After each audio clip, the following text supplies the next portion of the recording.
Bismillahirrahmanirrahim.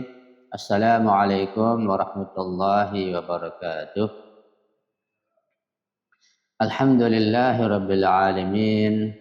Wal aqibatu li ahli taqwa wal yaqin. Wala udwana illa 'alal zalimin. Asyhadu an la ilaha illallah wahdahu la syarika lah. Wa asyhadu anna sayyidana wa nabiyyana Muhammadan 'abduhu wa rasuluh. Allahumma salli ala Fatimata wa abiha wa ba'liha wa baniha wa sirril mustawda'i fiha bi'adadi ma ahata bihi ilmuk. Rabbi syrah li sadri wa yassir li amri wa hlul 'uqdatam min lisani yafqahu qawli, amma ba'du. Ikhwani rahimakumullah, alhamdulillah, syukurillah pada malam yang mulia ini kembali kita bisa berkumpul di majlis yang penuh berkah ini untuk melanjutkan pengajian kita, pengajian tafsir Al-Quran Al-Karim. Pada malam ini kita memasuki tema yang keempat dari tafsir tentang ayat-ayat yang khitabnya ditujukan kepada orang beriman, dan kita masuk tema baru tentang masalah qisas. Dan ini juga satu masalah hukum yang cukup penting yang akan dapat mensejahterakan masyarakat, membuat ketentraman dan meratakan keadilan. Di dalam surah Al-Baqarah ayat 178 sampai 179 Allah berfirman, A'udzu billahi minasyaitonir rajim. Ya ayyuhalladzina amanu kutiba 'alaikumul qisasu fil qatla. Al-hurru bil hurri wal 'abdu bil 'abdi wal unsa bil unsa. Faman 'afiya lahu min akhihi syai'un fattiba'un bil ma'ruf wa ada'un ilaihi bi ihsan. Dzalika takhfifun min rabbikum wa rahmah. Faman i'tada ba'da dzalika falahu 'adzabun alim. Walakum fil qisas hayatun ya ulil albabi la'allakum tattaqun. Artinya, ya ayyuhalladzina amanu, wahai orang-orang yang beriman. Ini khitabnya kepada orang yang beriman yang diajak bicara oleh Allah. Kutiba alaikumul qisasu fil qatla. Kutiba diwajibkan, ditetapkan alaikum atas kalian al-qisas, hukum qisas fil qatla tentang orang yang terbunuh. Kemudian perinciannya adalah al-hurru bil hurri wal 'abdu bil 'abdi dan seterusnya. Kemudian berikutnya tentang masalah memberikan maaf kepada si pembunuh dari ahli waris yang dibunuh. Faman 'afiya lahu min akhi syai'un fattiba'un bil ma'ruf. Kalau siapa yang diberikan maaf, diberikan ampunan dari saudaranya yang dibunuh atau yang terbunuh, maka harus diikut dengan ma'ruf, dengan kebaikan. Jadi bukan dengan emosi, bukan dengan marah-marah, bukan dengan ancaman, tapi dengan kebaikan. Wa ada'un dari pihak hasan, dan dari pihak yang membunuh juga adanya ada'un ilaihi bi ihsan. Itu melakukan, memberikan semacam denda begitu dengan ihsan. Artinya dengan betul-betul memperhatikan syariat dan adab sopan santun. Ya, bukan dengan emosi tapi dengan kebaikan. Ketika uangnya sudah cukup diberikan secepatnya, jangan ditunda. Seperti itu. Nanti akan ada tafsirnya insyaallah. Dzalika takhfifum min rabbikum wa rahmah. Dan pemberian maaf itu kemudian ada diat sebagai takhfif, keringanan dari Tuhan kalian, juga merupakan rahmat, kasih sayang dari Allah Subhanahu wa taala. Kemudian faman ya'tada ba'da dzalika falahum 'adzabun alim. Kalau siapa melampaui batas setelah itu melanggar hukum Allah, maka akan mendapat azab yang sangat pedih dari Allah Subhanahu wa taala. Berikutnya, walakum fil qisas hayatun. Di dalam qisas itu ada kehidupan buat kalian. Akhirnya qisas dapat menghidupkan masyarakat. Artinya ketika masyarakat hidup, dengan adanya qisas membuat masyarakat tentram, tenang, bahagia. Tidak lagi kejahatan, tidak lagi saling bunuh-membunuh, tidak lagi yang misalnya yang terancam dan seterusnya. Itu masyarakat yang hidup menurut Allah. Ya ulil albab, wahai orang yang berpikir, la'allakum tattaqun, semoga kalian dapat mentaati dan takut pada hukum Allah Subhanahu wa taala. Itu ayatnya dan terjemahannya. Sekarang kita baca tafsirnya. Qauluhu ta'ala, firman Allah Subhanahu wa taala, ya ayyuhalladzina amanu kutiba alaikumul qisasu fil qatla. Wahai orang beriman, diwajibkan, ditetapkan atas kalian hukum qisas terhadap orang yang terbunuh. Al-hurru bil hurri, yang merdeka dengan yang merdeka. Fi tawjihil khitabi ilal mu'minina khasatan isyaratun ila qadil hukmi khasan bil muslimin. Kata Sayyidun al-Alama bahwa khitab ini ditujukan pada orang beriman, ya alladzina amanu, bukan ya ayyuhan nasu khasatan secara khusus. Itu isyaratun ila qadil hukmi khasan bil muslimin. Bahwa hukum qisas ini khusus buat orang yang muslim di negara Islam dan wajib dijalankan, bukan orang non muslim. Wa amma ghairuhum min ahli zimmati wa ghairihim fal ayatu sakitatun an dzalik. Adapun selain muslimin dari kafir ahli zimmah dan juga selainnya dari kaum kufar, maka diam, tidak membicarakan tentang hal itu. Kita tidak persis perinciannya bagaimana tentang masalah ahlul zimmah itu, karena terkadang juga melihat kondisi masyarakat dunia, terkadang hukum sulit untuk dijalankan. Misalnya katakan di negara Islam Iran, yang di sana secara hukum kafir ahlul zimmah itu yang menumpang di negara Islam, mereka diwajibkan membayar diat, bayar upeti tiap bulan atau tiap tahun. Itu diwajibkan. Tetapi ternyata Iran tidak mengambil upeti, tidak mengambil uang dari mereka. Kalau pajak untuk seluruhnya tanpa kecuali. Jadi Iran itu ada pajak dengan kebijakan yang berbeda dengan negara yang lain. Tapi yang namanya upeti dari orang-orang kafir ahli zimmah yang ada di dalam tidak ditarik. Anda pernah tanya kenapa demikian? Alasannya ini kan undang-undang Allah, ini hukum Allah. Ini sudah ada negara Islam, kenapa dijalankan? Jawaban dari guru yang Anda tanya itu karena kalau dijalankan upeti, ya orang Nasrani diambil uang upeti begitu tiap bulan, orang Yahudinya juga ada yang lainnya. Nanti kaum muslimin yang tinggal di negara mereka di Eropa akan dipersulit dan dipersempit begitu, mendapat ancaman. Mengimbangi hal itu maka Iran tidak mengambil upeti dari orang-orang non muslim, ya, dari kaum Nasrani dan Yahudi dan yang lainnya. Itu diantaranya. Jadi masih banyak undang-undang Islam yang belum bisa dijalankan karena menimbang berbagai hal. Wa nisbatu hadhil ayati ila qouli ta'ala innan nafsa bin nafsi, surat Al-Maidah ayat 48. Hubungan ayat yang di atas tadi itu dengan ayat Al-Maidah 48, nisbatu tafsir, hubungan penafsiran. Jadi satu global, yang satu adalah menafsirkan.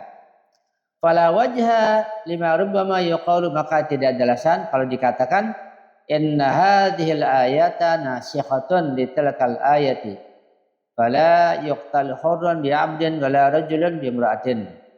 Jadi tidak ada wajah, tidak ada alasan kalau dikatakan bahwa ayat ini menasa ayat yang tadi. Maka sehingga tidak dibunuh misalnya orang yang merdeka dengan sebab membunuh hamba dan laki-laki ketika membunuh wanita. Bukan seperti itu, tapi sebagai penafsiran ayat yang global kemudian dirinci. Jadi ayat Al-Maidah 48 itu sebagai menafsirkan surat Al-Baqarah yang di atas kita baca, ayat 178 dan 179. Wabil jumlati al-qasasu masdaru qasa yuqasu. Ini menjelaskan tentang mana al-qasas. Kenapa dinamakan dengan al-qasas atau qisas, ya. Beliau mengatakan qasas dan masdar dari fi'il madhi qasa yaqusu atau yuqasu. Maknanya min qasa atharu. Kita mengikuti efeknya. Batasnya adalah qasas bil qasas lima fihi min mutaba'atil jani. Karena itu qasas itu dikatakan qasas atau qisas karena dalam qisas itu ada mutaba'atul jani, mengikuti al-jani, pelaku kejahatan. Ya. Fi jinayat, di dalam kejahatannya. Ketika berbuat jahat kemudian diikuti, diselidiki sehingga nanti diambil tindakan. Itu makna al-qasas. Wa yuqa'u 'alaihi, kemudian dijatuhkan hukuman. Mislama alqa'ahu 'ala ghairi, sebagaimana dijatuhkan pada yang lain. Itu terkait masalah bahasa dan pengertian al-qasas secara lugawi. Qauluhu ta'ala, firman Allah, faman 'ufiya lahu min akhi syai'un, al-muradu bil mausuli al-qatil. Adapun firman Allah, bagi yang dimaafkan, maksudnya dimaafkan, yang memaafkan itu adalah ahli waris yang terbunuh, yang maktul. Yang dimaafkan adalah si qatil, si pembunuh. Min akhi, dari saudaranya, dari ahli waris si yang terbunuh. Faman fa'ala min akhi syai'un, fattiba'u bil ma'ruf, harus berbuat baik. Isa al-murad bil mausul, yang dimaksud dengan al-mausul lahu al-qatil, itu si pembunuh. Jadi yang dimaafkan si pembunuh. Faman ufiya lahu lil qatil, si pembunuh dimaafkan ya oleh ahli waris yang terbunuh. Wal afu lil qatil inam yakunu fi haqqil qasas. Dan di sini pemberian maaf itu khusus dalam masalah qasas. Ya, bukan hal yang lain. Ketika si A misalnya membunuh si B, kemudian keluarga si B mereka memaafkan si A yang telah membunuh si B, dan memberikan maaf di sini khusus dalam masalah qisas. Itu tidak dijatuhkan hukum, tidak dibunuh kembali. Itu terjadi di Iran. Anda masih di sana ketika di Qum ini terjadi bulan puasa. Ada anak muda, dia merokok kalau nggak salah di pinggir jalan raya, terang-terangan begitu, kayak menantang. Nah, ada anak muda yang lain menegur, gitu, menegur dengan baik-baik. Nah, kemudian anak muda merokok ini dia emosi, marah, ngambil pisau, ditusuk, dibunuh. Jadi yang menegur itu, yang menasihati, yang merokok di bulan puasa, dibunuh, ditusuk. Nggak langsung mati, tapi kemudian di rumah sakit ya mati. Dan dia ditangkap, disidang, diproses semuanya. Kesimpulannya harus dikisos si pembunuh ini. Anak muda yang nggak puasa, yang merokok, yang membunuh, dia harus dibunuh lagi. Ya, ada kesepakatan. Kemudian biasanya kalau akan dijatuhi hukuman itu di tempat-tempat yang terbuka. Tempat yang terbuka di mana manusia menyaksikan, masyarakat ramai. Dan di tempat yang tinggi jadi kelihatan semua gitu. Karena akan digantung. Ya. Nah, pada saat mau digantung udah pasrah, kan biasanya dibacakan dulu undang-undang aja, bacakan Al-Qur'an semua dengan lengkap, bahkan disuruh mandi dulu malah yang akan dikisos itu, sehingga nanti nggak mandi lagi. Nah, saat akan dikisos, tiba-tiba ayah, kalau salah ayah dari laki-laki itu, pemuda yang dibunuh, memberikan maaf. Orang masyarakat luar biasa. Dihilangkan rasa dendamnya, hilang kecewanya, dia memaafkan. Ya, hanya berdenda saja. Dari situ luar biasa, dia menjadi terpuji begitu. Itu maksudnya memaafkan dari apa? Dari kisos sehingga tidak dijatuhi kisos, nggak terjadi. Itu jalan dipraktekkan. Ya. Anda pernah juga melihat di Qum itu juga, jadi ada merampok toko emas, ada 3 orang malah, yang satu agak setengah tua, yang satu masih muda. Dia merampok toko emas dan menembak mati pemilik tokonya, gitu. Sampai ketangkap, disidang, diadili, hanya dijatuhi hukum gantung. Nah, ketika Anda dengar ada hukum gantung di dekat haram itu, Anda dari madrasah nggak jauh. Kalau lari paling 5 menit. Dengar Anda keluar pamitan sama Anda punya teman. Anda sampai di sana sudah sedang dibacakan undang-undangnya, sudah semuanya. Tinggal sedikit sekali yang belum selesai. Jadi ada derek begitu, yang pakai mobil itu, ada tambang di sini, diikat di sini. Kemudian ada 3 orang di atas kursi buat diri begitu, ya, kursi biasalah. Setelah dibacakan, kemudian selesai, ya, kemudian ahli waris itu anaknya yang dibunuh, yang ada di belakang masing-masing itu menendang kursi itu, kursi tendang, langsung kan dia kecekek langsung bergantung gitu, langsung gantung. Nah ditarik oleh derek pelan-pelan itu, ada alatnya kan mesin, pelan-pelan kita liatin sampai dia ya mati begitu. Anda lihat dan sampai selesai. Anda punya teman baru lihat dia muntah-muntah langsung pulang aja jadi nggak kuat mentalnya. Dari sampai akhir. Itu Anda lihat langsung tentang hukum kisos. Pertama kali Anda lihat gitu. Pengen tahu kayak apa. Terjadi begitu. Itu kisos. Jadi orang takut. Karena kisos ini walaupun fil kisos hayatun ya ulil albab. Nggak sembarangan. Betul-betul ditindak. Pernah juga Anda menyaksikan juga yang lainnya. Jadi ada orang setengah tua juga udah muda tapi agak tua begitu. Anda datang ke sana sudah sedang dicambuk. Jadi dia kabarnya minum khamar di tengah jalan. Tertangkap, biasanya tertangkap dihukum itu dikasih sanksi di tempat dia berbuat kejahatan. Di ini semacam perapatan begitulah rame.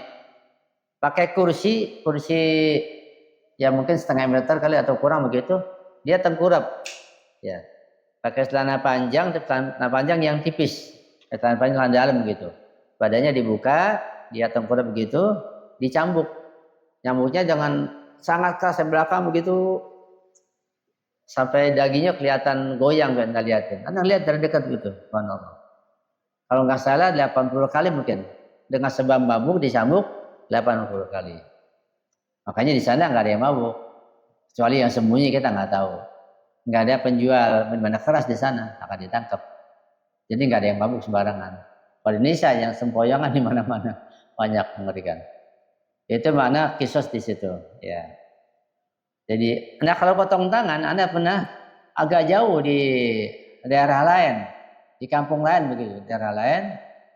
Anda dengan istri dengan yang lain cepat-cepat naik taksi ke sana. Sampai di sana tuh lapangan sudah penuh, jauh jadi nggak ngelihat. Hakim penuhnya manusia, ya ratusan orang kan, mungkin ribuan barangkali, banyak sekali. Jadi untuk potong tangan nggak sempat lihat. Yang jelas dia potong 4 gitu. Di jari sini, ini jempol dibiarkan, dipotong 4 dari sini. Bukan dari sini, bukan. Ya di sini nih, di sini. Ini kan buat sholat itu, di sini nih. Kalau muncul lagi nanti yang kiri, gitu. Itu Anda nggak sempat lihat karena saking banyak orang yang hadir di sana. Iya. Jadi pemberian maaf itu untuk masalah kisos. Fal muradu bisyai' huwa al-haq. Yang dimaksud dengan syai' di sini kan ada ungkapan min akhihi syai'un, maknanya al-haq, hakun. Karena hak itu beda dengan ilzam. Hak itu bisa dikurangi, bisa dijatuhkan, ya, bisa dihilangkan. Misalnya kewajiban si suami itu memberikan nafkah kepada istrinya, wajib. Dan nafkah itu hak istri. Itu masalah hak. Dan hak ini bisa dijatuhkan. Artinya kalau si istri memberikan maaf pada suaminya, ada orang kaya, sudah abang gak usah cari uang, ya. Misalnya saya yang nanggung, saya punya kontrakan misalnya. Itu namanya hak bisa dijatuhkan. Artinya bisa dihilangkan begitu. Sehingga ketika dijatuhkan atau dihilangkan haknya itu, maka suami nggak wajib lagi. Ya, enak kalau begitu kan? Ya. Istri yang menjatuhkan, menghilangkan haknya sehingga suami tidak wajib memberikan nafkah. Karena hak bisa dihilangkan, bisa dijatuhkan. Wa fi tankirihi ta'mimun lil hukmi. Kan dinakirkan ini, dinakirah syai'un bukan asyai'u, itu menunjukkan adanya ta'mim, ya, bersifat umum, bersifat kulli. Hukumnya bersifat universal, bersifat umum. Ayyu haqqin kana, hak apapun namanya hak itu umum, ism nakirah, bisa dihilangkan, bisa dijatuhkan atau bisa dikurangi, yang ada masalah. Misalnya Pak Wahyu menikah dengan seorang wanita, ya, wanitanya ini orang anak pejabat, beda. Kalau anak orang biasa mungkin nafkahnya sebulan cukuplah 5 juta. Kalau wanita biasa, kalau anak pejabat bisa jadi dia maunya 50 juta gitu. Kalau dia menurunkan haknya sudah nggak apa-apa, bang, 5 juta nggak apa-apa, bagus nggak apa-apa. Itu menurunkan haknya namanya, tidak jadi diberikan semuanya. Sawa'un kana tamamal haqqi aw ba'dahu, bisa dijatuhkan semuanya atau sebagiannya. Kama idza ta'addada awliya'ud dam fa'afa ba'dhum haqqahu lil qatil. Seperti misalnya awliya'ud dam ini ahli warisnya ada beberapa orang. Misalnya terbunuh itu ayah memiliki beberapa anak. Berarti awliya'ud dam itu ahli waris yang terbunuh ada beberapa orang. Nah, ketika ada beberapa orang, ya mereka bisa mengurangi atau menjatuhkan haknya masing-masing kepada yang membunuh. Gitu. Misalnya diatnya tadinya sekian 100 juta dikurangi misalnya berapa gitu. Bisa seperti itu. Atau juga pernah dihapuskan, nggak ada kisah sekalian. Sepakat ahli warisnya, maka nggak ada masalah seperti itu. Fala qasasu hina idzin balidiyah. Jadi kalau di hukum kisosnya dijatuhkan atau dihapuskan, dimaafkan, maka gugur. Tinggal diahnya. Nah, diahnya pun kalau mau digugurkan ada masalah juga. Ya, dia itu denda. Wa fi ta'bidi an walidan bil ahdi syaratun li hasil mahabbah. Di sini ada ungkapan akhihi. Faman ufiya min akhihi, pakai ungkapan min akhi saudaranya. Ya, bukan dari minal maktul, bukan. Ini menunjukkan bahwa di dalam ungkapan akhi itu ada kata mahabbah. Ada kata cinta, ya. Wara'fa dan kasih sayang. Jadi sekalipun ingin menjatuhkan hukum kisos, ingin membunuh atau ingin memaafkan, maka harus ada kasih sayang. Ya, bukan dengan marah-marah, dengan dendam, dengan emosi, ancaman enggak. Ya, dengan mahabbah, dengan rasa cinta. Demi menjalankan undang-undang Allah Subhanahu wa taala. Semuanya menuju Allah, semua mentaati Allah. Seperti Imam Ali ketika membunuh mengkisas siapa? Ibnu Muljam kan? Dia dikasih makan, dikasih susu dan seterusnya. Seperti itu. Wa talwihun ila anna al-'afwa ahabbu. Ini juga menunjukkan bahwa al-'afwu itu pun maaf itu lebih dicintai. Lebih bagus. Qauluhu ta'ala firman Allah fattiba'an bil ma'ruf. Harus diikut dengan yang ma'ruf, dengan kebaikan, bukan dengan keburukan, kekasaran, kejengkelan, dendam dan seterusnya. Wa ada'un lil ihsan, dan melakukan membayar dia padanya kepada keluarga yang terbunuh biasa dengan baik, ya, dengan menunaikan hak-haknya. Jadi singkatnya bahwa harus diikuti atau misalnya diadililah katakanlah dengan ihsan, dengan kebaikan. Dan juga dengan memberikan dia, ya. Itu harus bimusahabatil ma'ruf, harus diikut dengan kebaikan. Juga bagi si qatil, dia harus menunaikan kewajibannya memberikan dia itu kepada keluarga si maktul bil ihsan, dengan kebaikan, ya. Min ghairi mumatalatin fiha idahu, tanpa menunda-nunda sehingga tidak menyakitinya. Gitu. Qaulullah ta'ala dzalika takhfifun min rabbikum warahmah. Firman Allah itu yang diberikan itu adalah takhfif, peringanan dari Allah, dari Tuhan kalian. Warahmatun, adanya kasih sayang dari Allah Subhanahu wa taala. Ail hukmu bintiqalil qasasi ila diyati takhfifun min rabbikum.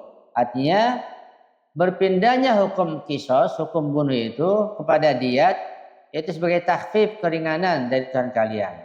Ya. Jadi kisos enggak dijatuhkan, enggak jadi karena waliuddamnya memaafkan, keluarga yang dibunuh memaafkan, diganti dengan dia. Itu ada takhfif dan ada rahmat dari Allah Subhanahu wa taala. Karena itu ketika misalnya sudah dimaafkan dan yang ada adalah dia, maka tidak boleh waliuddam itu membunuhnya, ya, atau mengancamnya misalnya. Enggak boleh dengan cara apapun. Fayakunu i'tida'un. Maka kalau dia mengancam lagi, ingin mundur lagi pada sudah dimaafkan, itu adalah i'tida', artinya permusuhan. Faman i'tada faqtasa ba'da lafi falahu 'adzabun alim. Kalau si keluarga yang terbunuh, keluarga yang dibunuh sudah memaafkan, tapi kemudian digesek lagi, dia timbul dendam lagi sampai membunuh, ya, membunuh yang membunuh tadi itu. Pelaku pembunuhan dibunuh, ya, karena adanya dendam. Padahal sudah dimaafkan, maka itu yang membunuh itu falahu adzabun alim, dapat azab yang pedih dari Allah Subhanahu wa taala. Ya, kalau sudah dimaafkan, ya sudah. Jangan timbul dendam lagi. Ketika timbul dendam lagi, malah membunuh lagi, malah dia mendapat azab dari Allah. Itu sangat berat. Ya. Allah Ta'ala, walakum fil qisas hayatun ya ulil albab la'allakum tattaqun. Dan bagi kalian, untuk kalian dalam kisos itu ada hayatun, ada kehidupan. Artinya kisos itu dapat menghidupkan masyarakat. Di sini secara umum bahwa ketika undang-undang dilaksanakan, undang dari Allah ke suatu negara atau di suatu masyarakat, maka akan menghidupkan masyarakat itu. Jadi ini seperti penyakit misalnya. Penyakit itu ketika dia masih ringan, maka obatnya ringan. Paling dengan minum pil sembuh. Atau penyakit yang sakit ringan, operasinya operasi ringan misalnya, nggak berat. Bahkan nggak perlu dibius kadang-kadang. Nggak perlu dibius total begitu, ringan. Tapi ketika penyakit itu berat, ya sangat berat, sakit gula katakanlah, sampai luka, kakinya sudah termakan, nah, maka menyembuhkannya dengan dipotong, diamputasi. Kalau enggak ya akan merembet nanti ke kaki yang kedua dan sampai ke badan. Kayak kanker misalnya, kanker payudara, kanker apalah kan dipotong, dibuang, gitu. Jadi penyakit itu bermacam-macam. Semakin berat penyakit itu, maka penanganannya pun semakin serius, semakin berat, sampai dipotong atau dibuang atau dioperasi macam-macam. Itu cara mengobati. Itu kalau fisik gampang, jadi cerna dengan mudah. Kalau penyakit rohani di masyarakat atau di suatu negara, itu bagaimana menanganinya? Sama juga dengan ditangani oleh dokternya ya zaman atau ulama dengan menjalankan undang-undangnya. Cuma penyakit sosial itu bukan penyakit fisik. Misalnya katakan penyakit sosial yang berupa sehingga terjadi pencurian, adanya perampokan, macam-macam. Ini kan penyakit. Jadi orang yang punya penyakit penyakit ruh itu, ruhnya kotor, punya penyakit, maka efeknya dia akan berbuat yang tidak syar'i, kayak mencuri. Ini penyakit. Jadi si orang ini yang mencuri dia kena penyakit rohani. Gimana obatnya? Obatnya ketika ditangkap, ada kadat yang diambil, maka dipotong tangannya. Ya. Dipotong tangan itu tujuannya adalah untuk menghilangkan penyakit si pelaku ini dengan dipotong tangan. Sehingga dia akan kapok, dia akan tobat, dia akan selamat akhiratnya kalau begitu. Jadi dalam kisos ada hayatun, ada kehidupan dan menghidupkan masyarakat. Itu misalnya ketika perzinahan, ada zina muhsan, ada zina ghairu muhsan. Zina muhsan misalnya yang suami istri, ya sudah punya suami, ini wanita berzina, atau si suami sudah punya istri berzina. Ketika suami punya istri punya suami berzina, namanya zina muhsan. Ya. Nah zina muhsan itu ketika berzina dan tertangkap, ada saksi, ada bukti yang jelas, maka dia dirajam, dipendam sampai sini, digali lubang tanah sampai sini. Ada jarak tertentu itu mungkin berapa meter, dilemparin dengan batu sebesar gini, ya, dilemparin sampai mati, berat kan? Zina muhsan dirajam sampai mati. Dalam negara Islam, ketika terbukti berbuat zina. Adapun zina ghairu muhsan, yaitu masih perjaka belum menikah, itu dirajam 100 kali, dicambuk 100 kali, bukan dirajam, dicambuk 100 kali. Tapi yang zina muhsan dia dirajam pakai batu sampai mati. Kalau ini dilakukan, apa kira-kira nanti ada orang yang pacaran? Hidup, masyarakat akan selamat, tenang, ya, alatnya jadi bagus. Ya, kalau misalnya nggak dijalankan, ya, lihat para pejabatnya banyak yang merampok, yang korupsi, jalan terus. Lebih parah lagi ada sebagian ulama yang malah menghalalkan korupsi. Mereka mengatakan itu kan uang negara togut. Ya. Uang negara togut, uangnya halal dirampok, halal dikorupsi, dirampas. Itu yang tambah parah itu. Itu berat. Ya. Jadi mengatasnamakan agama seperti itu. Jadi walakum fil qisas hayatun ya ulil albab. Kalau dijalankan qisas itu di suatu negara, di suatu masyarakat, maka dia akan menghidupkan masyarakat. Hidupnya aman, tentram, damai, terjaga begitu. La'allakum tattaqun isyaratun ila hikmat.